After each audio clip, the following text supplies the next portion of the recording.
Imagine this scene in your mind. A firm of the tastiest bouncers from Liverpool's turbulent 90s club scene, most of them ex-boxers, taken out to watch our very own Lennox Lewis fight in Las Vegas by their generous boss, who happens just to be a long-standing underworld figure in Liverpool. What could go wrong? Well, now throw in the mix a visit to a 24-hour lively nightclub called Sharks, which had some of the biggest and toughest bouncers in Las Vegas that were hugely protective of their establishment. 1990s club scene in Liverpool was a dangerous era, a melting pot of rival gangsters, hardmen, door teams, all vying for supremacy and to get a foothold in the lucrative business. One of the prominent security men on the scene at that time was the infamous Joey Owens, who in my opinion gives the most detailed and factual account of that era in his book Pain and Plenty of It, A Doorman's Tale. Ferrari's nightclub on Wilson Road, Huyton, was a tough spot to open, being bang in the middle of St John's, a rough housing estate with Cantrell Farm and the rest of Huyton a short distance away. The owner of the new venture, Henry Williams, a long-standing face in the city's underworld, had converted the old biscuit factory into a club with the inspired name Ferraris and had drafted in a top team of promoters and, more importantly, security people around him to ensure he could keep control of his patch. Henry Williams' venture with Ferraris really took off, and the strong dress code and tough door team did much to keep most troublemakers out of sight, and they were raking in the cash. They had the likes of Big Duncan Ferguson, Kenny Dalglish, Jan Molby and other celebrities enjoying VIP nights and even hosting some beauty pageants. Across the pond in Las Vegas and Nevada, there was a nightclub also becoming a roaring success. Set up in the 80s, the Shark Club, a 24-hour venue with a very tight security team, the Shark Patrol, made up of an assortment of big tough guys who protected the team at the Shark, who were like one big family. They even have several Facebook groups to this day remembering the iconic club and sharing memories of the dance-off nights and wild nights they enjoyed there as staff and customers.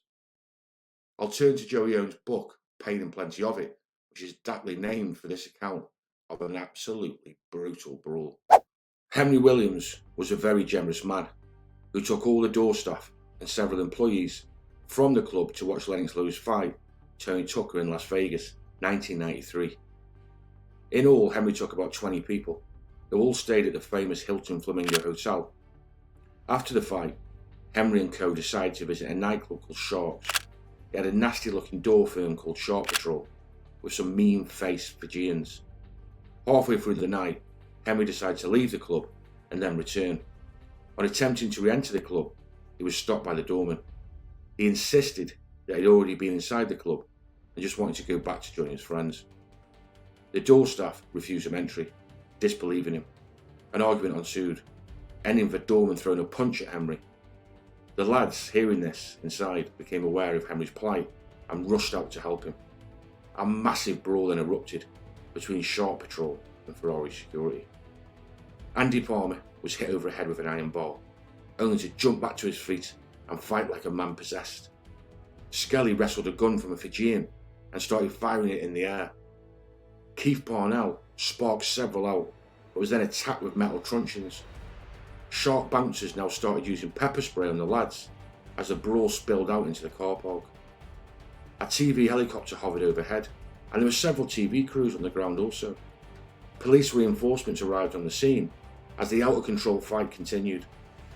Don't forget there were Tommy Jones, Dennis Bailey, Andy Palmer and Steve Goodwin, all past or present pro boxers.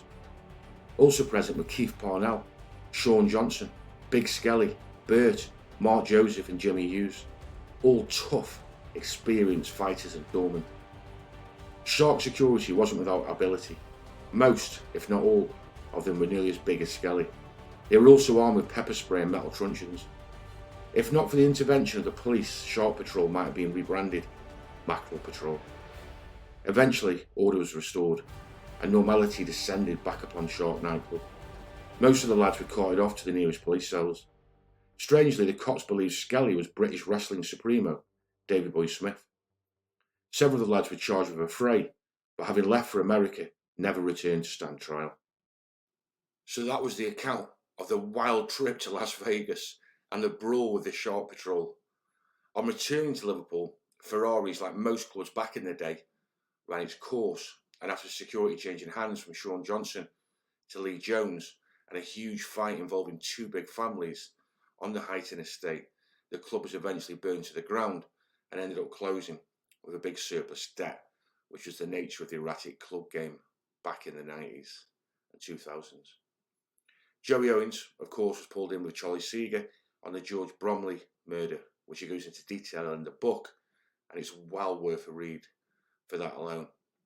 If you could all smash the likes, please, to help get the video out to more people. Subscribe if you enjoyed the content, and be sure to leave a comment with any more people or incidents from gangland past you would like me to cover. And until next time, take care and be safe.